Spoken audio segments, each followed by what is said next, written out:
Well, what really motivates me to do what I do is the fact that I'm able to actually be creative and actually do what I need to do. Like, film is a passion of mine. It's been a passion for a while.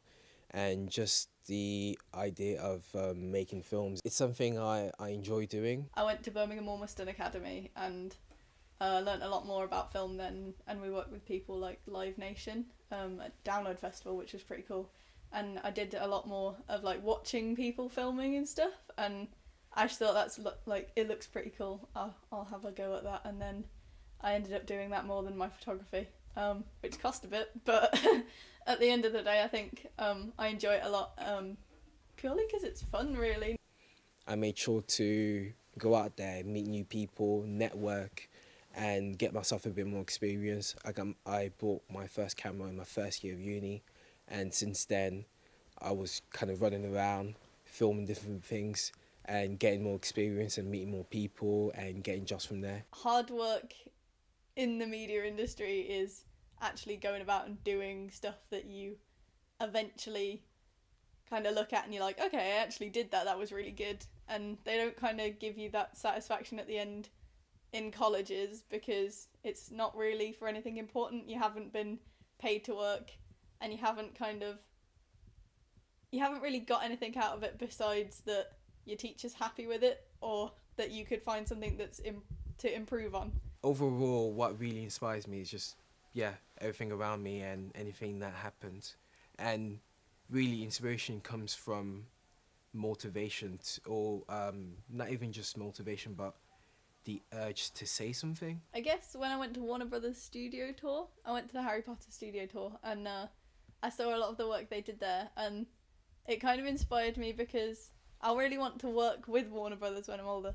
So when I went there, I was like, oh, wow, this is pretty cool. But when we went with college, and at the time they actually took us into a workshop and they showed us all like behind the scenes and stuff, and then they told us that it was actually still a working studio. And I remember going past on the way out, and we actually saw that they were filming Tarzan there, which is really cool. And I was like, I kind of do that.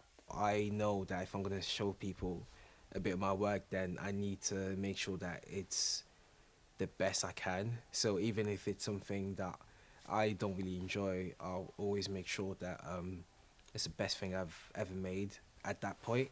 I guess my stamp, like, that makes me individual is kind of my passion and drive for it. I mean, I just really enjoy it, and a lot of like videographers and stuff are men, and I think as a woman, like I see it from kind of like a man's point of view. Some of the most difficult parts of my career have been on set and off set. The most difficult thing is to keep calm. Like, I've had to learn to keep myself calm and keep other people calm and not to panic. It's really easy to panic and once you stop panicking, you just lose control of everything else. A lot of the guys would take the mickey out of me and say that I wasn't able to do it, and I think that was kind of stereotyping because of like obviously men normally do stuff like that, but I just kind of ignored them, and I just said like I'm determined enough to do it, and I ended up being better than a lot of them at what I do.